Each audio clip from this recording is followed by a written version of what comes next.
Hello student, स्वागत है आप सभी का अपने एजुकेशन यूट्यूब चैनल में।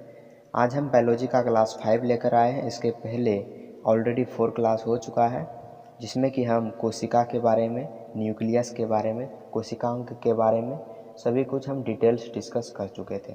आज के क्लास में हम कोशिका विभाजन, क्रोमोजोम, लिंग निर्धारण कैसे होता है और सिंड्रोम बीमारी क्या है, इन सभी के बारे में डिटेल्स जानकारी लेने वाले हैं।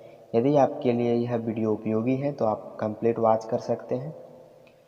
यह सभी एग्ज़ाम के लिए होने वाला है, क्योंकि हम कोई भी एग्ज़ाम के लिए इसमें नहीं दे रहे हैं। इसमें हम सब्जेक्ट वाइज सभी पॉइंट को क्लियर करने वाले हैं। आप किसी भी एग्ज़ाम का यदि तैयारी कर रहे हैं तो इस वीडियो से आप उसका कंप्लीट नोट्स बना सकते हैं। तो चलिए वीडियो को स्टार्ट करते हैं। सबसे पहले है कोशिका विभाजन। कोशिका विभाजन होता क्या है? किसी एक सेल से दूसरे सेल का निर्माण होना कोशिका विभाजन कहलाता है। किसी एक सेल से टूटकर दूसरे सेल का निर्माण होना कोशिका विभाजन कहलाता है। जिस सेल से कोशिका टूटती है उसे मदर सेल कहते हैं, और जो नया सेल का निर्माण होता है उसे डॉटर सेल कहते हैं।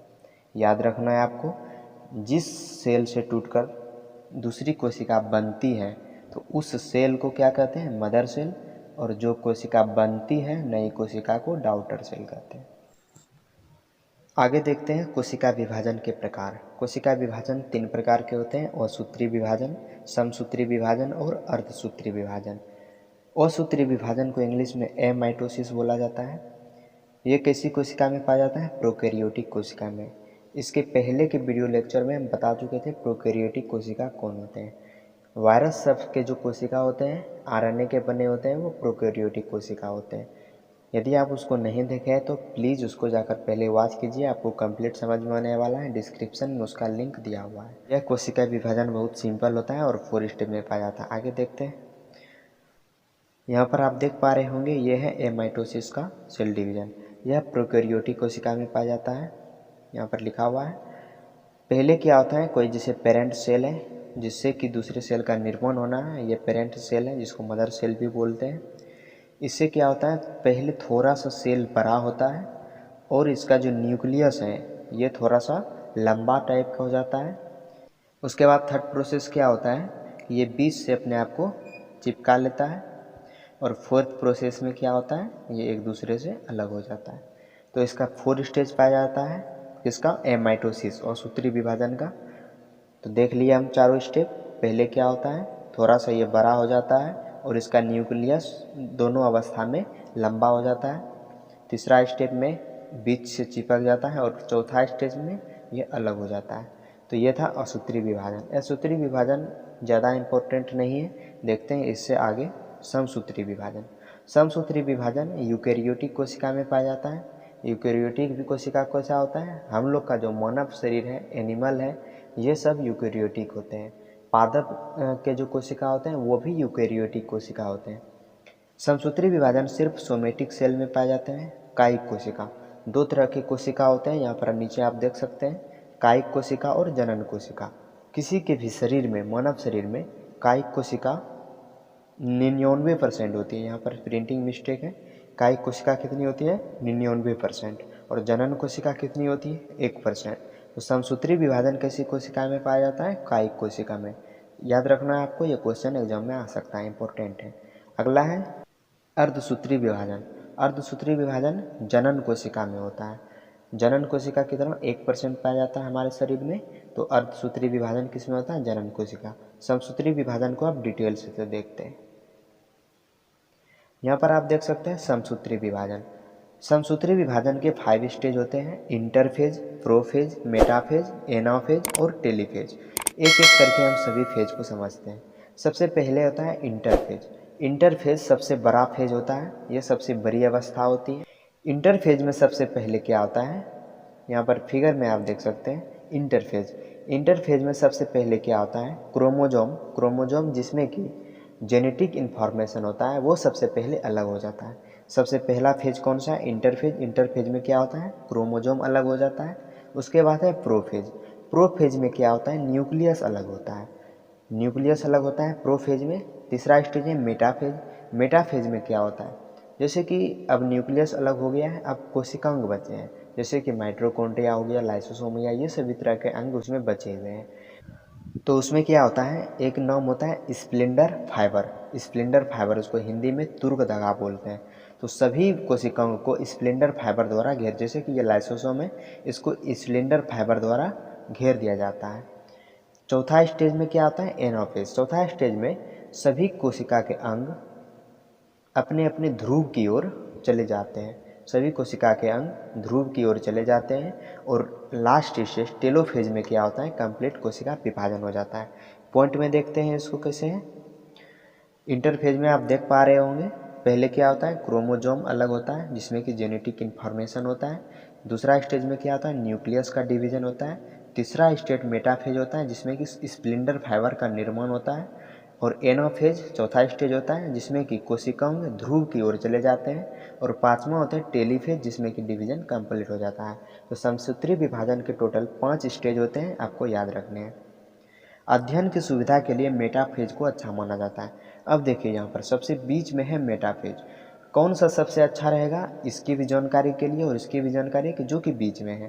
तो जी बीच में कौन है, मेटाफेज। तो अध्ययन की जानकारी के लिए कौन सा, अध्ययन की सुविधा के लिए कौन सबसे अच्छा रहता है, मेटाफेज। सबसे बड़ी अवस्था इंटरफेज की रहती है तो ऑब्वियसली इसका ज़्यादा टाइम होगा। सबसे छोटी अवस्था एनाफेज की होती है, ऑब्वियसली इसमें लेस टाइम होगा। तो ये पॉइंट आपको क्लियर रखना है। आगे देखते हैं अर्धसूत्री विभाजन। जैसा कि हम पहले देख चुके थे, समसूत्री विभाजन किस में होता है, कायिक कोशिका में। और अर्धसूत्री विभाजन किस में होता है, जनन कोशिका में। मेल में जनन कोशिका स्पर्म के रूप में होता है और फीमेल में जनन कोशिका ओवम के रूप में होता है। याद रखना है आपको, मेल में जनन कोशिका स्पर्म के रूप में होता है और फीमेल में ओवम के रूप में होता है। तो अब देखते हैं अर्धसूत्री विभाजन कैसे होता है। पहले इसके कुछ पॉइंट देख लेते हैं, उसके बाद हम एक एग्जाम्पल देखेंगे अर्धसूत्री विभाजन का। जब भी अर्धसूत्री विभाजन होता है तो उसके पहले उसको माइटोसिस के प्रक्रिया से गुजरना होता है। अर्थात सबसे पहले उसमें क्या होगा, इंटरफेज होगा, उसके बाद प्रोफेज, उसके बाद मेटाफेज, एनाफेज, टेलोफेज। इस सब प्रक्रिया से गुजरने के बाद एक और प्रक्रिया होता है डाईसाइटोकाइनेसिस। डाईसाइटोकाइनेसिस क्या करता है, अगेन इसको इसी प्रक्रिया से गुजराता है। इसका एक एग्जाम्पल हम अच्छा से देख लेते हैं। देखिए, जैसे कि हमको इस कोशिका का समसूत्री विभाजन करना है और इस कोशिका का अर्धसूत्री विभाजन करना है। इसमें 46 क्रोमोजोम है, इसमें भी 46 क्रोमोजोम है। तो जब हम इसका समसूत्री विभाजन करेंगे तो ये भी, इसका जो डॉटर सेल बनेगा उसमें भी 46 क्रोमोजोम होंगे, इसमें भी 46 क्रोमोजोम होंगे। जितना भी डॉटर सेल बनेगा समसूत्री विभाजन में उसका सेम क्रोमोजोम का निर्माण होगा। लेकिन अर्धसूत्री विभाजन में क्या होगा, सबसे पहले इसको माइटोसिस से गुजरना होता है, अर्थात समसूत्री विभाजन से। तो सबसे पहले इसमें भी एक 46 क्रोमोजोम बनेगा, इसमें भी 46 क्रोमोजोम बनेगा। लेकिन जब इसका डाईसाइटोकाइनेसिस करेंगे तो ये क्या होता है, ये 23 हो जाता है, फिर ये 23 हो जाता है, इसमें भी क्या होता है, 23 हो जाता है, इसमें भी 23 हो जाता है।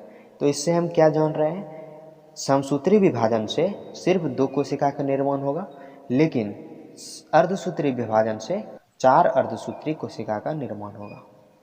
इससे हम क्या देख रहे हैं, समसूत्री से सिर्फ 2 का निर्माण होता है, लेकिन अर्धसूत्री से 4 का निर्माण होता है।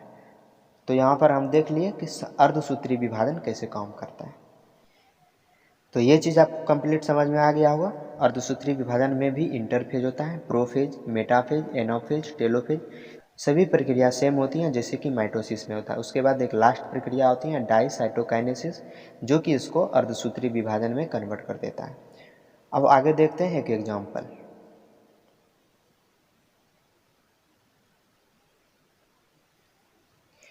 अब देखते हैं जनन कोशिका में अर्धसूत्री विभाजन कैसे होता है। आप देख लिए अर्धसूत्री विभाजन में क्या होता है, एक कोशिका जैसे 46 क्रोमोजोम है जिसका, तो उसका 23 बनेगा। अब इसका प्रयोग हम जनन कोशिका में कैसे होता है वो देखते हैं। मेल और फीमेल से जो एक बच्चे का निर्माण होता है वो कैसे होता है। यहाँ पर आप देख सकते हैं कि मेल में कितने क्रोमोजोम होते हैं, 46 क्रोमोजोम। और फीमेल में भी कितने क्रोमोजोम होते हैं, 46 क्रोमोजोम। 44 क्रोमोजोम ऑटोसोम होते हैं और 2 क्रोमोजोम ऑलोसोम होते हैं। ऑटोसोम क्या होते हैं, कायिक कोशिका जो शरीर का निर्माण करता है वो ऑटोसोम होते हैं, और जनन कोशिका जो होते हैं ऑलोसोम होते हैं। हमारे शरीर में कायिक कोशिका के लिए कितने क्रोमोजोम होते हैं, 44 क्रोमोजोम। और जनन कोशिका के लिए 2 क्रोमोजोम होते हैं। जस्ट फीमेल में वैसे ही होता है। अब जब इसका हम अर्धसूत्री विभाजन करेंगे तो मेल से क्या होगा 22 जाएगा, फीमेल से कितना आएगा 22 आएगा, 22 22 44 हो गया। फिर क्या होगा ऑलोसोम से 1 जाएगा और फीमेल के भी ऑलोसोम से 1 जाएगा, ये कितने हो गए 2, और 44 और 2 कितने हो गए 46। तो ये आपको याद रखने हैं कैसे होते हैं अर्धसूत्री विभाजन। यहाँ पर देख लिए 44 से कितने जाएंगे 22 जाएंगे, फीमेल के 44 से 22 जाएंगे, उसके बाद जनन कोशिका के 1 जाएंगे और फीमेल के भी जनन कोशिका के 1 जाएंगे, टोटल मिलकर 46 और 46 से चाइल्ड का निर्माण हो जाएगा।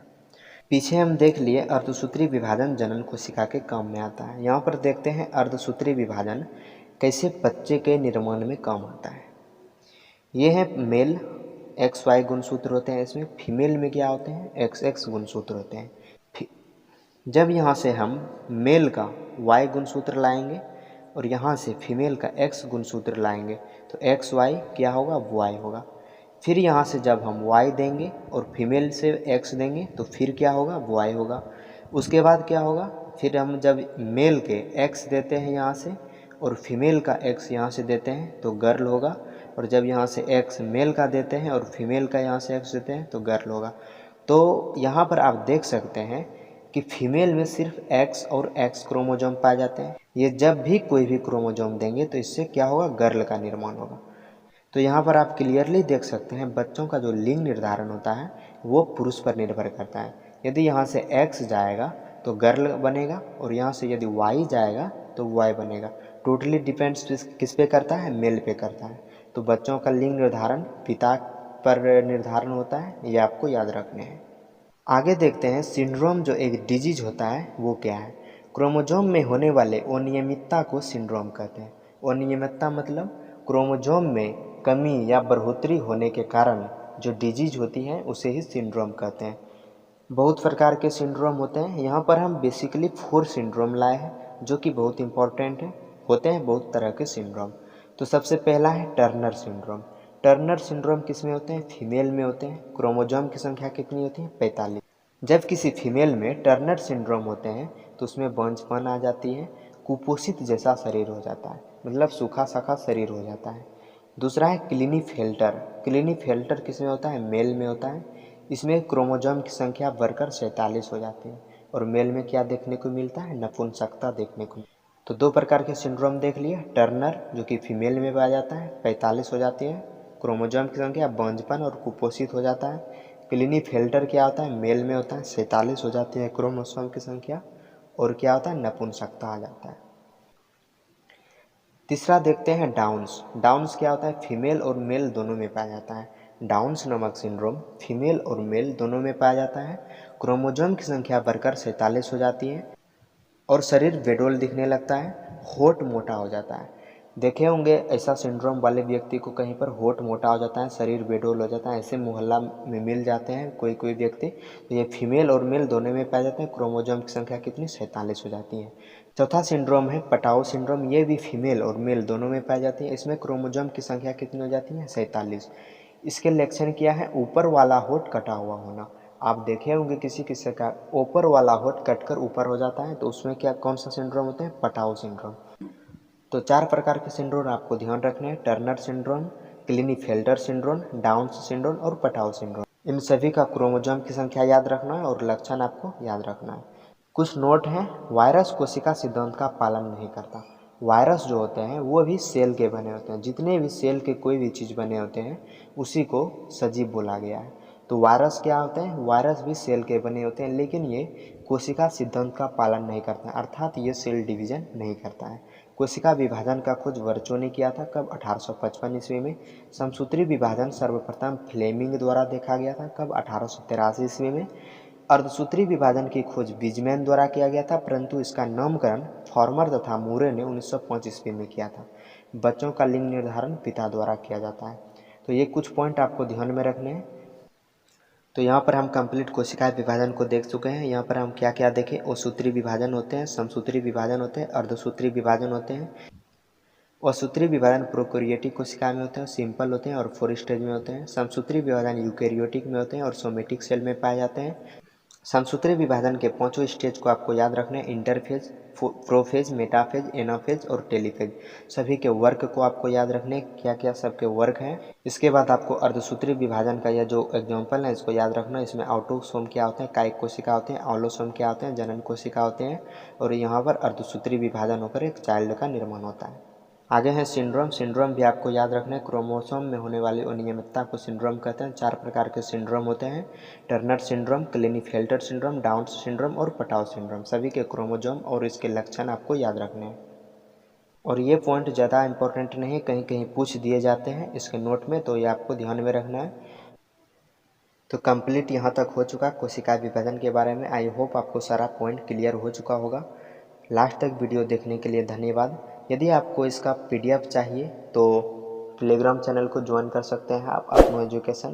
बाद मिलते हैं अगला एक न्यू वीडियो में, तब तक के लिए जय हिंद।